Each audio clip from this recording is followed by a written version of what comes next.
Alright, so in this video I want to go ahead and take a look at three other different kinds of programs that we can create with recursive methods. So we're going to be looking at things like the Fibonacci sequence. We'll look at how to calculate the sum of a few elements inside of an array. So we'll take the sum of a subarray within that array. And then we'll also go ahead and take a look at a program for calculating the greatest common divisor, or the GCD, between two different numbers. So the order that I want to do this in, I want to go ahead and save that Fibonacci sequence for the end, since there's something a bit interesting about how we're going to go about implementing that versus the other two, versus any of the two examples that I showed in the previous video. So we're going to go ahead and start with calculating the range of some subarray within an array. So to get started on this one, we'll go ahead and create a new program or new project. For this one, we're going to go ahead and set this up in a Java projects. We'll call this one range sum.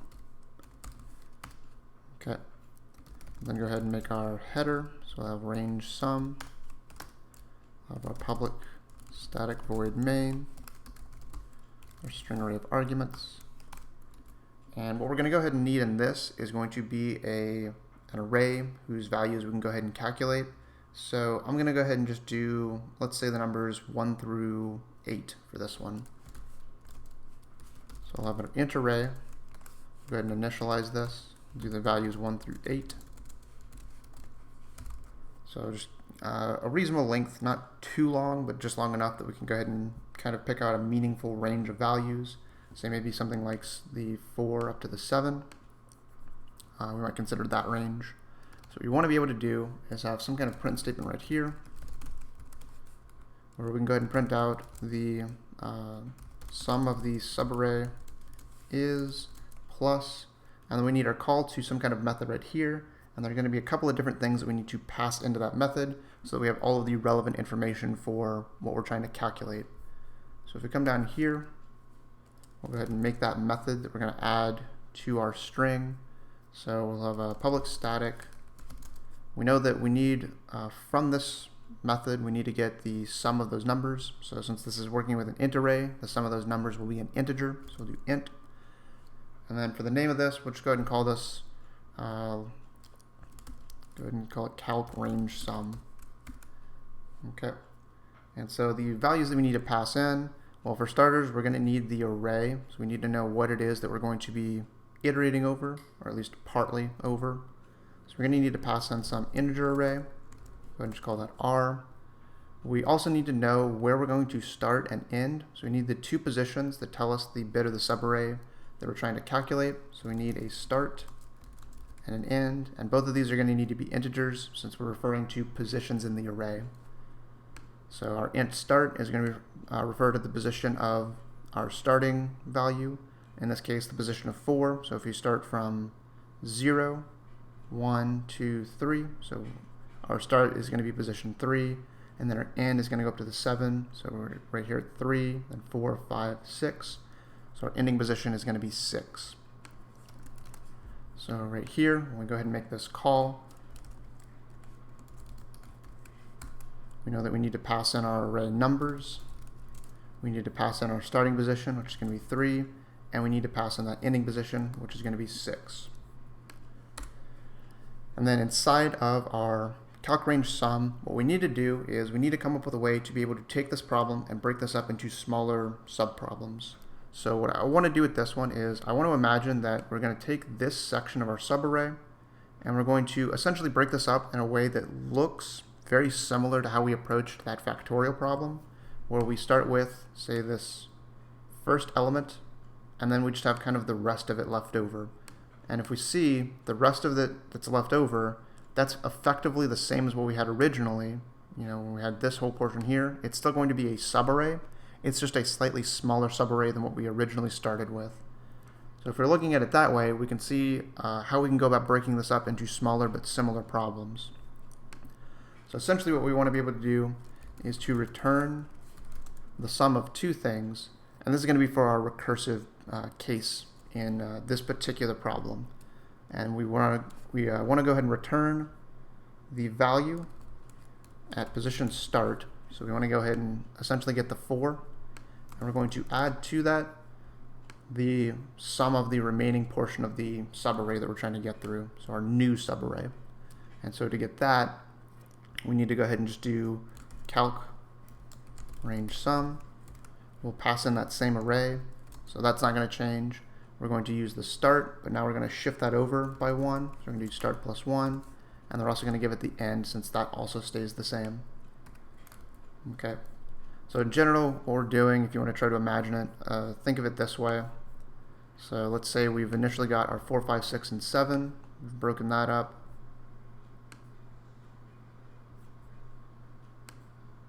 Right here. So we're going to have our 4, our 5, our 6, and our 7. And what I'm going to go ahead and do is basically just kind of isolate this 4 right here, and then break this down to just do 5, 6, and 7. On the next go through this, so if we look at this again, we pass this through. We're going to go ahead and do that again, only now start has been shifted over 1 because we added 1 to it. So this is a good example of what I'm talking about when we need to either increment or decrement something. In this case, we're going to be incrementing the value of start so we can constantly change what it is that we're looking at. So we can kind of reduce this problem over time. So start now is going to be referring to 5. So we're going to go ahead and grab that one, kind of isolate that. The leftover subarray is 6 and 7. We'll then get the 6 on our third go through calc sum range, or a calc range sum. And then finally we have the 7 by itself, so we'll just go ahead and grab that. And then at the very end, we're going to need our base case. So our base case is just what's left over. And in this case, what's going to be left over is essentially nothing. So in the process of trying to calculate a sum, what we should go ahead and do in that base case is just return the value 0. So we're just going to return effectively nothing. So we know that in our other case, we're going to need to return 0. So these are the two different cases we're working with. Now we just need to think about what the condition should be to let us know when we are in one case or the other. And the way that we can go about doing that is we can consider, as we step through this, we are constantly reducing our array, our subarray, and we're slowly moving the start to the same position as the end. And once we finish with this one, we move to this portion where there's just nothing. At that point, the value of start is going to be greater than the value of end. So that could be a pretty useful condition for determining when we have reached our base case. So go ahead and just say start greater than end. That tells us when we should just return 0. In all of our other cases, we'll just go ahead and return this recursive calculation that we're doing. Okay, so we'll go ahead and save that. We'll go ahead and try this. So we want to get the sum of 4, 5, 6, and 7. So if you think about this for a moment to make sure that we know what our result should be. So we do 4 and 5, that's going to give us 9, plus 6 will give us 15, plus 7 is going to give us 22. So the end result of this should be 22. So we'll come over here and we'll compile this. So this is going to be our range sum.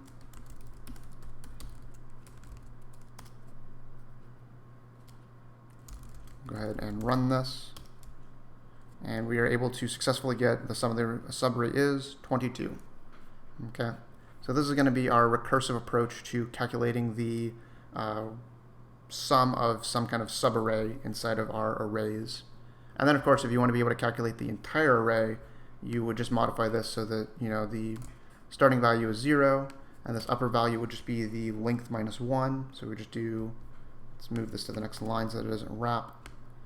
We can do something like numbers.length minus 1, and then we can use this to actually calculate the entire array.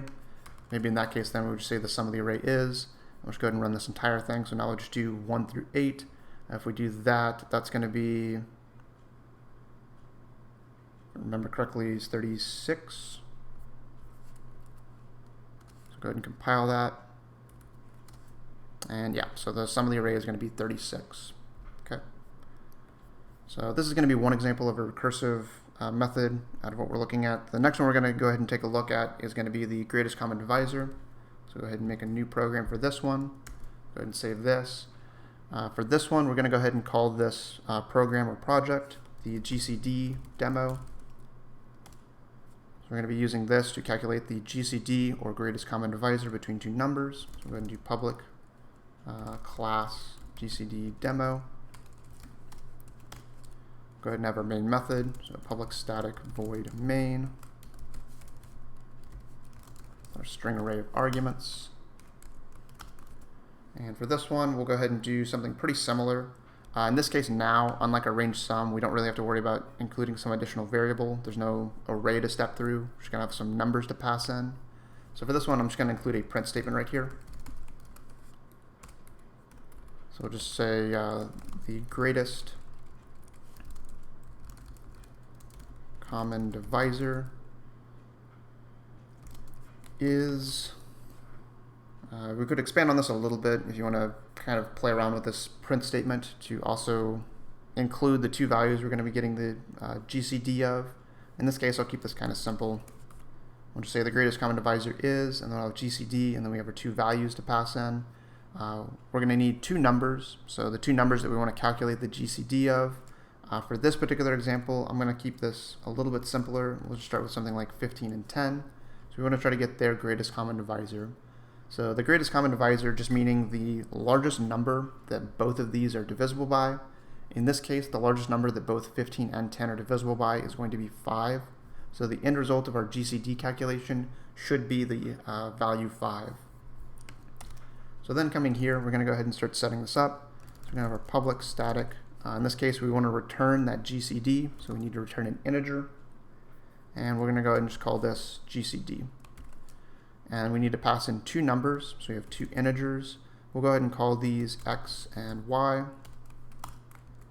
And then right here, what we need to be able to do is perform some kind of calculation to get the GCD, and we want to do this in a recursive manner.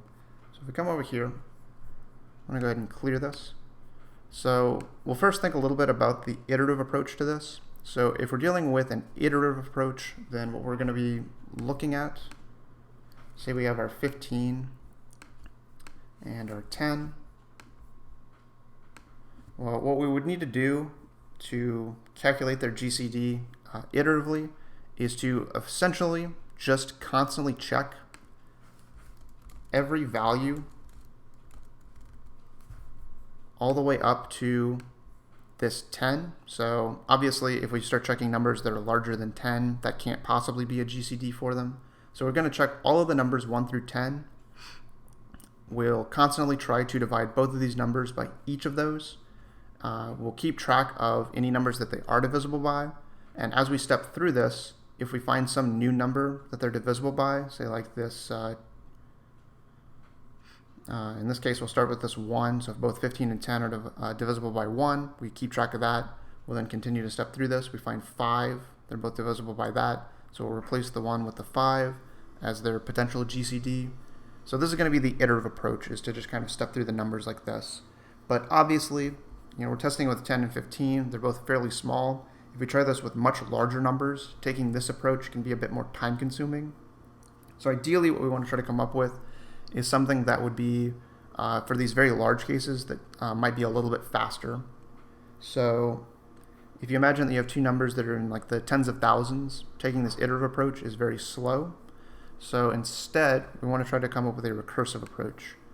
And for this recursive approach, what we're going to be doing is essentially replicating the idea behind what is known as the Euclidean algorithm.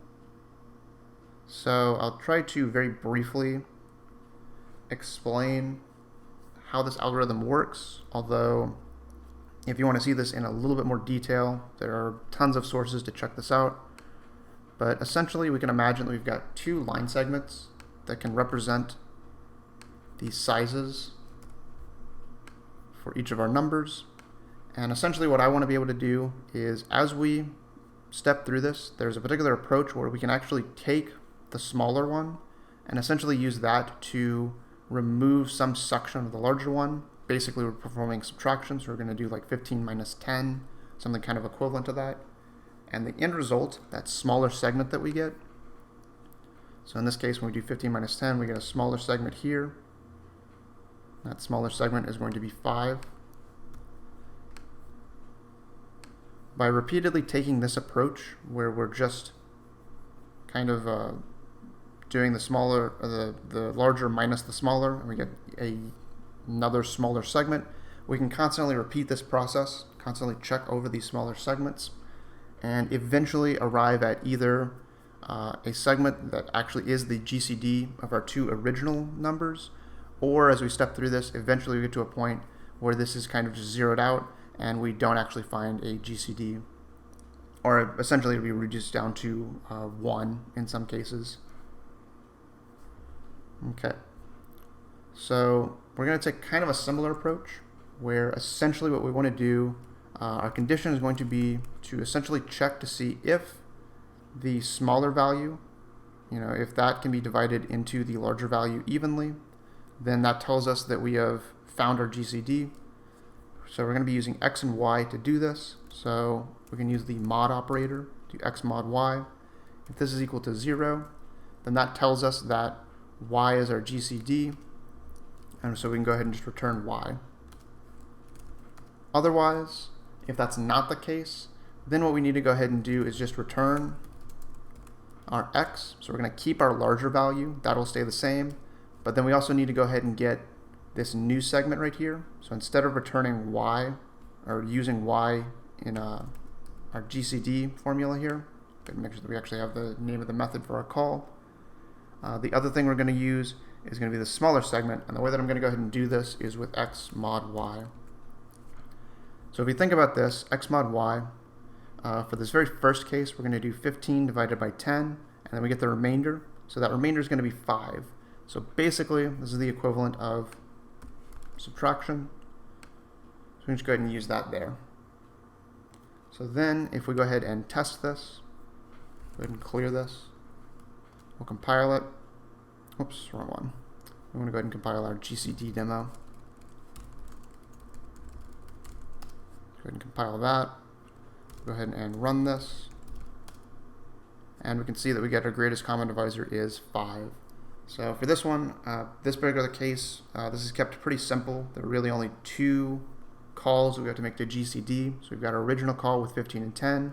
We'll check right here and see that this is not true. So then we're just going to go ahead and do this return where we're going to use x, keep that the same, that's going to be 15. But now we're going to do x mod y over here, that's going to give us 5. So we're going to use 15 and 5, the second call to GCD. Well, 15 mod 5 is going to be equal to 0. So then we can just go ahead and return the value y, which is 5. And that's going to give us our final result for this. Okay. So then for the last of these methods I want to take a look at, we're going to do the Fibonacci sequence. So for this one, this is going to be a little bit different. So go ahead and save this. For this one, I'm going to keep the name pretty simple. We're just going to call it fib. So make a programmer project called fib, or a class header fib. We'll go ahead and make our main method, public static void main. And for this one, what I want to go ahead and do is create a program where we can specify a particular, you can think of it like a particular position or a particular number somewhere in that Fibonacci sequence. And I want to go ahead and get that. So like say maybe I want to get the 5th number in the Fibonacci sequence or the 10th number in the Fibonacci sequence. So that's going to be what I pass in. And then the thing that I get back from that is just going to be whatever number is at that position in the sequence. So just to make sure that we understand how this particular sequence works. So for the Fibonacci sequence, the first 2 values are going to be 1 and 1. And then for every value after those first 2, we're going to take the sum of the previous 2 positions. So in this case, we've got 1 and 1. So we're going to add those together. That's going to give us 2. To get the value at the next position, we're going to add this 2 and this 1. So that's going to give us 3. To get the value at the next position, we're going to add the 3 and the 2. That'll give us 5. For the next position, we're going to add 3 and 5. That's going to give us 8. And then say maybe for the next position after that, we add 5 and 8. That'll give us 13, and then so forth and so on. Okay, so this is going to be our Fibonacci sequence. So what I want to be able to do is maybe pick out like the 5th number. So if we go 1, 2, 3, 4, 5, we can see that 5 is actually the 5th number in it. Maybe if we go up to the 7th number, so we got 5, 6, 7, 13 is the 7th number in it. So I want to be able to calculate that particular number, so some position in it. So in order to do this, I need to first get these first 2 numbers So when I get to my base case, there are actually two different numbers I need to be able to get in that base case, the value that's at position 1 and the value that's at position 2. And also to be able to do this, as I step back through this, I'm essentially having to calculate the previous two numbers. So I need to be able to calculate essentially two different recursive calls simultaneously. Okay. So let's take a quick look at this to see how we would go about setting this up. So we'll go ahead and make our method. So we're going to have our public static. Again, we're going to be returning an integer value. We want to get that particular number in the Fibonacci sequence. So we can see these are all ints. So we're going to do our return type of int. And for this one, I'll just go ahead and give it a name similar to our class name. Just call it fib. And for this one, the only thing I need to pass in is going to be an integer in for some particular position in that sequence. So for all of my recursive cases, what I need to be able to do is get the sum of the two previous values.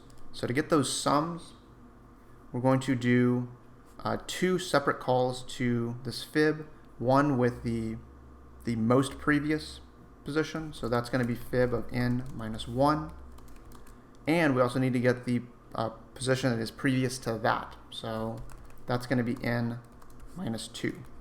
So say for example, if we're trying to calculate the sum of 5, that's going to be the sum of the previous position and then the next previous position, so 3 and 2.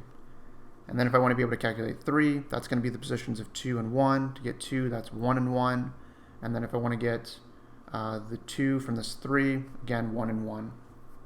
So we have to constantly step backwards through this to be able to get everything. Okay, and then of course, for our base case, what we need is both the value at position 1 and the value at position 2. So the one thing that changes here is just that for my condition, for my Boolean expression with this if statement, I have two different things I have to check for. So if n is equal to 1 or if n is equal to 2, then we can just go ahead and return 1. Otherwise, for every other case, we'll just go ahead and return the sum of the previous two positions. So fib of n minus 1 and fib of n minus 2. Okay. And then up here, we'll go ahead and just do a print statement. So the value in the fib sequence is, and again, you can modify this print statement a little bit more if you want to be able to specify exactly which value you're getting. But for this one, we'll go ahead and do fib. Let's do fib of 7. So let's go ahead and get this 13 that's at the very end. So then we'll come over here, we'll go ahead and compile this. And then we'll go ahead and run it. And we can see the value in the fib sequence is 13. Okay. So this is going to cover each one of these three different cases. Again, just like with the previous video, if you need to, I would recommend that you take some time to review each one of these examples to make sure that you fully understand exactly how everything works. Going forward with the next couple of videos, I'm going to be getting into a couple of different examples that are notably more complicated than any of these three. So you want to take a moment to make sure that you understand like this range sum, make sure that you understand what's going on with the GCD. Maybe if you want to, you can also review a little bit about the math to understand why this works the way that it does. And then for the fib, making sure that you understand, in particular for this one, making sure that you understand this idea of using two separate calls for each one of the different recursive iterations for this method. Okay, so going forward from here, the next couple of things we're going to be taking a look at include things like a recursive binary search. We'll take a look at that Towers of Hanoi problem, and then again I'll wrap up with the Sierpinski's gasket problem as well.